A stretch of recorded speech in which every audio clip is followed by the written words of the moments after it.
Hey guys, how's it going? Today I want to talk about raised beds, some of the most commonly asked questions that we get about them, like what to build them out of, what kind of soil to use. I'm going to gear this more toward beginner gardeners, for those of you who are maybe trying to decide whether or not it's worth the effort to put in raised beds. I'm not going to be installing anything or planting in them because we have several videos about that. I just want to answer some of those common questions. The first question is, why would you want to grow your garden in raised beds? And I think there are several answers depending on your situation. For me, the most important thing is that I get to control the growing medium. So the soil that goes in my raised beds, I know exactly what's in it. And maybe you have a garden that does not have very good soil, you're having a really hard time growing things. Well, if you can either blend your own soil or buy a pre-blended mix to put in your beds, it's the perfect medium for growing your things. And then you know, because whatever your vegetables and fruit are growing in, you know they're sucking in nutrients and things from that growing medium, and then you know what you're putting in your own body. And that's really important to me. Another really nice thing about raised beds is that you can get or build raised beds that are taller. So if you have back or knee problems, you can bring gardening up to a level that's comfortable and doable for you, because gardening is a lot of work. It's a ton of up and down. I mean, planting, weeding, harvesting. It's a lot on your body. So if that's keeping you from gardening, putting in raised beds that are taller is really, really nice. And a couple of really nice benefits of raised beds is that they drain better, because like I said, if you've got really bad soil, maybe it holds on to too much moisture, you put something like this up above that, and the water has a much easier time draining out, keeping your plants happier, and they're much easier to maintain in terms of weeds. They also enable a longer growing season. Because the soil in raised beds heats up a lot quicker in the spring, you get several more weeks of growing out of them than you would straight in the ground.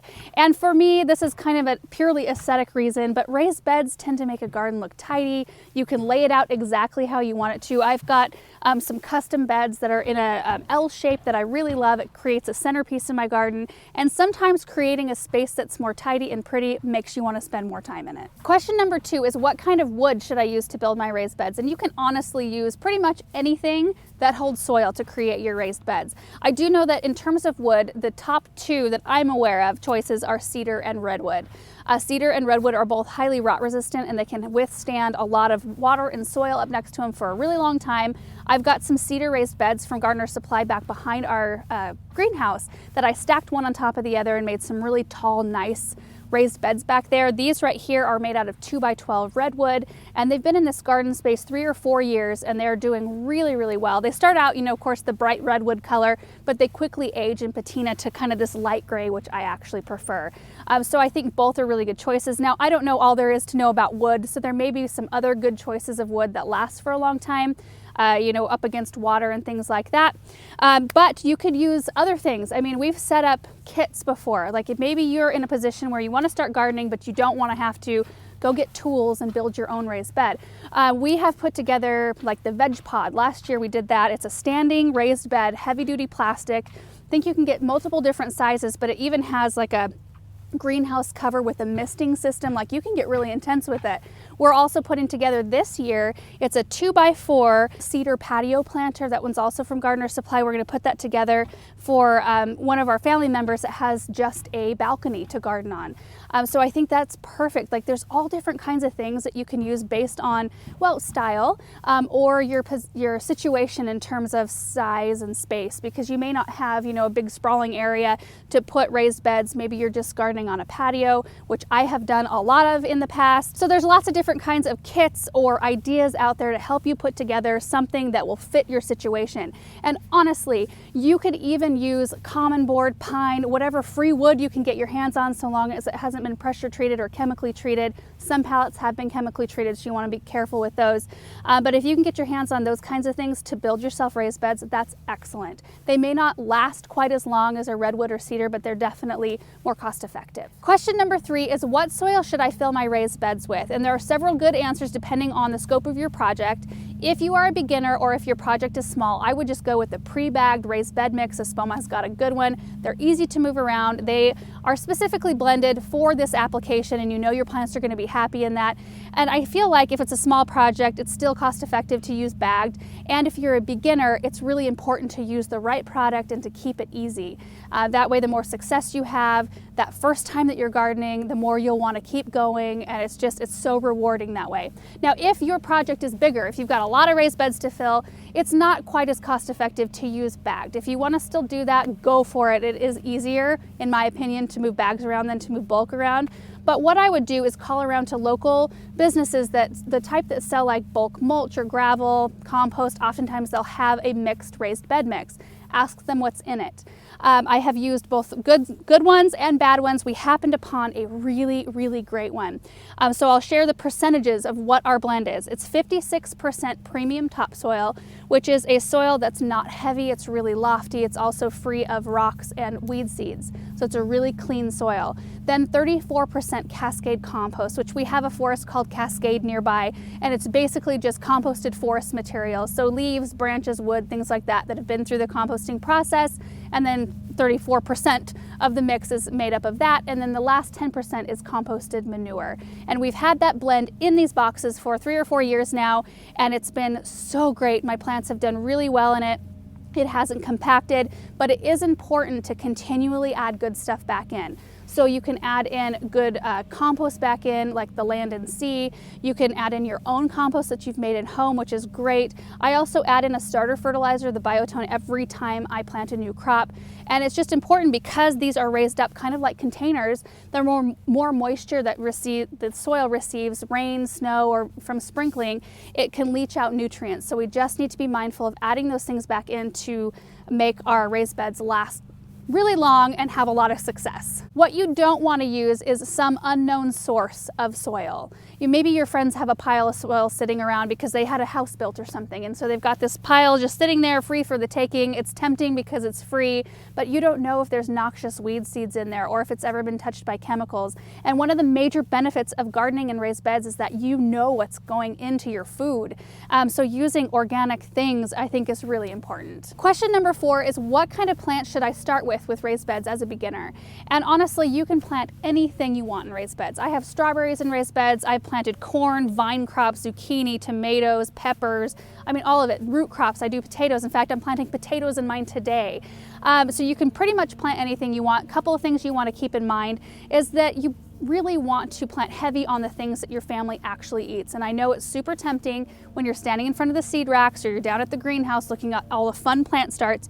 You want to try it all. It's a good idea just to add 1 or 2 new things into your garden every season and really plant heavy on everything that you'll actually utilize. Because I've done it before where I've gotten really excited and I've planted up my space with stuff that we don't really enjoy eating. And so a lot of the times I'm finding myself just giving it away and wishing that I had more corn or wishing that I had more bell peppers, something like that. You also want to make sure that you do not overcrowd your raised beds because overcrowded plants are stressed plants, and stressed plants are more susceptible to insects and diseases, so be mindful of that. The crops that I think are the easiest to start are radishes, for one, especially if you've got kids.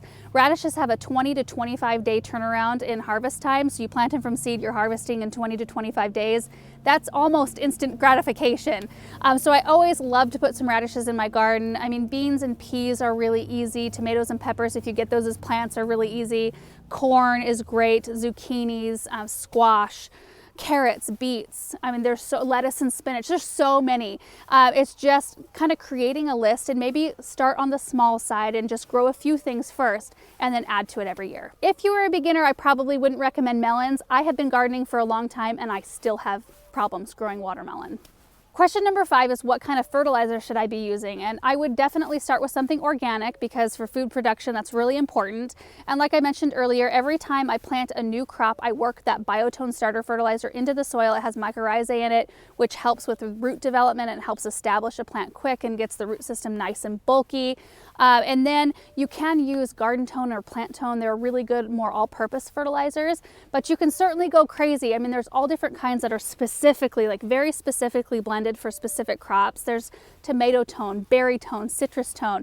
So if that's something that really interests you and you want to give that plant exactly the nutrients it needs, you can definitely go nuts with the type of fertilizer. But I would say Biotone is a starter fertilizer when you're planting your crop, and then a side dress of Plant Tone or Garden Tone like mid-season is a really good idea. And the last question, number 6, is how do I water my raised beds? A couple of different ways to do that. There's drip irrigation and overhead water.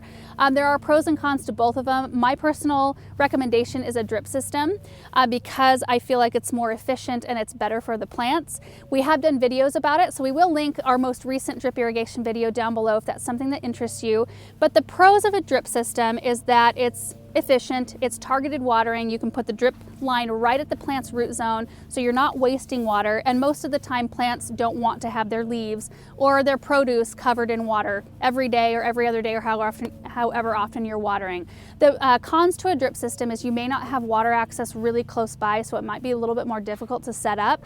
It is a little more intensive in its setup. It requires more parts, but once you have it in place, it's fairly easy to maintain and it's there. You know, you might have to swap parts out here and there every so often, but it's just so worth the effort, I think. Overhead watering for us is really something we can't do in a lot of applications because our water is so hard.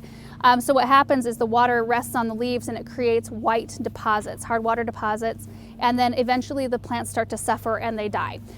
So we have to do targeted watering, except for our grass. Our grass is the only thing that receives overhead water, and it seems to do okay because we're constantly cutting our grass.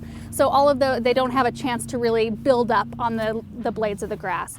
Overhead watering, also you can lose a lot of it to evaporation when it's really hot outside, and a lot of it will hit foliage and just roll off in opposite direction than their roots are. It doesn't necessarily, if you're overhead watering, mean that it's going to make it to their root system like it does with the drip system. And the last thing I wanted to mention, it's not a question, it's just something that's I think very helpful, especially if you're kind of floundering and not knowing how to lay out your raised beds. Like, you know what you want to grow, but you don't know what space they need and how you should plant them exactly. We're going to link a kitchen garden planner down below. I've showed it to you before. It's just super helpful. There's a whole bunch of pre-planned gardens you can choose from, or you can lay out your own based on the crops you want to grow. But it shows you, like in a 3x6 or 4x8 or whatever size of bed you have, how you can effectively lay out your produce. And I have been gardening for a long time and I really enjoy using that tool. So check that out in the comment section or the description of this video if you need help with that. Anyway, that's it for this video. I hope that this has been helpful, maybe answering some of those questions you might have about raised beds. I really do feel like raised beds are a really good solution for so many different things, and I think they're fun to grow in, they're easy to grow in, and I hope you guys give it a try. Thanks for watching this video, and we will see you in the next one. Bye.